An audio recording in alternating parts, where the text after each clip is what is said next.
Jain and व्यास विश्वविद्यालय जोधपुर के economics department को बधाई देता हूं कि उन्होंने एक सामयिक विषय पर आज एक वेबिनार का आयोजन किया है। विशेषकर डॉक्टर रेखा मेहता एवं डॉक्टर रेखा चौधरी को बहुत बहुत बधाई। मैं इस गोष्ठी में आमंत्रित विद्वान professor ADN Vajpayee, professor KD Swami एवं डॉक्टर मसूद अहसन का विश्वविद्यालय की तरफ से स्वागत करता हूं। आप अपने विषय के ख्यातिमान विद्वान हैं एवं आपके उद्बोधन से हमारे विश्वविद्यालय के शिक्षक एवं छात्र लाभान्वित होंगे।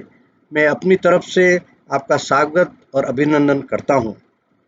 मित्रों, आज का विषय कोविड-19 पैंडेमिक एंड आत्मनिर्भर भारत अभियान पैकेज है।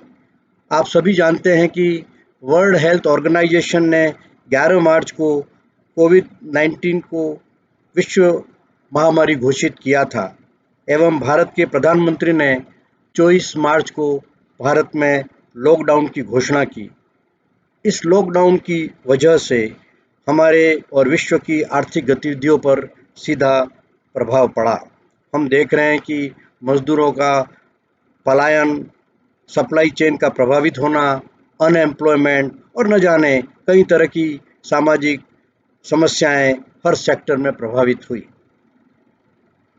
विश्व के अनेक देशों ने भी इस लॉकडाउन की वजह से अपनी आर्थिक गतिविधियों पर लगाम लगाने की कोशिश की। इस महामारी से न केवल जनहानि ही हुई, पर हमारी पूरी आर्थिक व्यवस्था चरमरा गई, आर्थिक व्यवस्था को झकझोर कर रख दिया। यह पहली बार एक तरह का अनुभव है।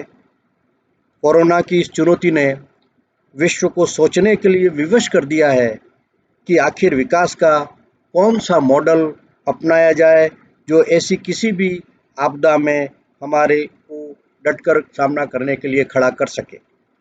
मित्रों, यह चुनौती को अवसर में परिवर्तन करने का समय है। हमारे प्रधानमंत्री ने दूरदर्शिता का नेतृत्व देकर हमें आत्मनिर्भर भारत का संकल्प दिया है। आत्मनिर्भरता के मंच में उन्होंने कई कृषि आधारित अर्थव्यवस्था को अहम माना है और उन्होंने यही कहा है कि हमारे कृषि उत्पादों को बेहतर बाजार मिले, जिससे कि हमारे किसान मजबूत हों, ग्रामीण क्षेत्र मजबूत हो। साथ ही उन्होंने पशुपालन एवं दूध क्रांति की बात कही, मीठी क्रांति जिसमें शहद का उत्पादन हो, ऑपरेशन ग्रीन के अंतर्गत हर्बल गार्डन बनाने की बात हो, परिवर्तन हो, कोल्ड स्टोरेज हो, छोटे छोटे किसानों को नाबार्ड आदि से लोन प्राप्त हो और फसल ऋण मिले। इन सब तरह की चीज़ों के बारे में उन्होंने अपने पैकेज में उल्लेख किया है। मित्रों, लेकिन इन सब के लिए बातें करने से कुछ नहीं होगा। ख्वाहिशें करना अलग बात है और वास्तव में कार्य होना अलग बात है। मित्रों, ख्वाहिशों से नहीं गिरते हैं फूल झोली में, कर्म की शाखों को हिलाना होगा और कुछ नहीं होगा कोसने से अंधेरे को, अपने हक का दिया खुद ही जलाना होगा। लेकिन मुझे दुख होता है जब हम देखते हैं कि कई ऐसे व्यापारीगण, कई ऐसी संस्थाएं जो कि अपने स्वार्थ के लिए समाज को जो लाभ देना चाहिए वो नहीं दे करके वो ग्रीड की वजह से बहुत खराब काम कर रहे हैं। उन लोगों को मैं कहना चाहता हूँ कि ज़मीर जिंदा रख, कबीर जिंदा रख, सुल्तान भी बन जाए तो मन का फ़कीर जिंदा रख, लालच डिगा न पाए तुझे, आंखों में वो नीर जिंदा रख और हौसलों की तरकश में कोशिशों के तीर जिंदा रख। मित्रों, India has taken all necessary steps to ensure the challenge that threat posed by the growing pandemic. In this situation, Prime Minister Narendra Modi on May 12th announced special economic package worth lakhs 20 lakhs crore, which is approximately 10% of our GDP. These economic package were called Atmanirbhar Bharat Abhiyan package. It is designed on 5 pillars. First pillar is economy, an economy that brings quantum jump rather than incremental change. Second pillar is infrastructure, an infrastructure that became the identity of modern India. Third pillar is our system, a system that is driven by technology which can fulfill the dreams of the 21st century, a system not based on the policy of the past century. And fourth pillar is our demography. Our vibrant demography is our strength in the world's largest democracy, our source of energy for self-reliant India. And the fifth pillar is demand. The cycle of demand and supply chain in our economy is the strength that needs to be harnessed to its fullest potential. Friends, Atmanirbhar Bharat Abhiyan, detailed of their package, was announced by our Finance Minister Nirmala Sitharaman in 5 sets which cover all the segments of economy, starting with secondary sector of economy.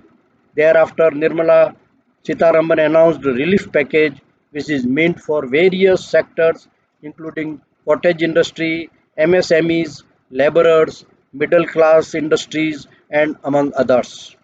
Phase second focuses on the migrant laborers, street vendors, urban poor and small farmers. Then proceed to the phase third, give emphasis to agriculture, fisheries and primary sector.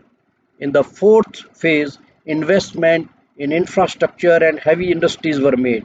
And finally, the fifth package phase where Finance Minister outlined structural reforms with focus on 7 areas of Manrega, health and education, business during COVID, discriminalization of Company Act, ease of doing business, policy related to public sector units, state government, and resource related to it.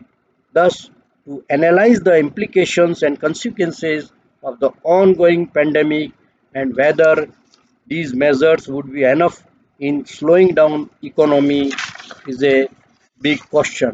Friends, यदि हमको अपने आर्थिक विकास इस देश में करना है तो महात्मा गांधी के दिए हुए बातों को याद रखना होगा, जिन्होंने ग्राम स्वराज्य की बात की थी, हमारा अंत का व्यक्ति अंत्योदय की बात कही थी उन्होंने, अंत का उदय हो और वो तभी हो सकता है जब हम ग्रामीण क्षेत्रों में कुटीर उद्योगों को स्थापित करें, किसानों के जो भी चीज़ें हैं उनका उत्पादन का उनको पूरा लाभ मिले और हमके सपनों लेने पड़ेंगे हमारे आर्थिक विकास के लिए। मैं कहना चाहता हूँ आपको कि निगाहों में सपने सजा कर तो देखो, इरादों को मकसद बनाकर तो देखो, किनारे पर रहकर किसे क्या मिला है, जरा भी समंदर में आकर तो देखो।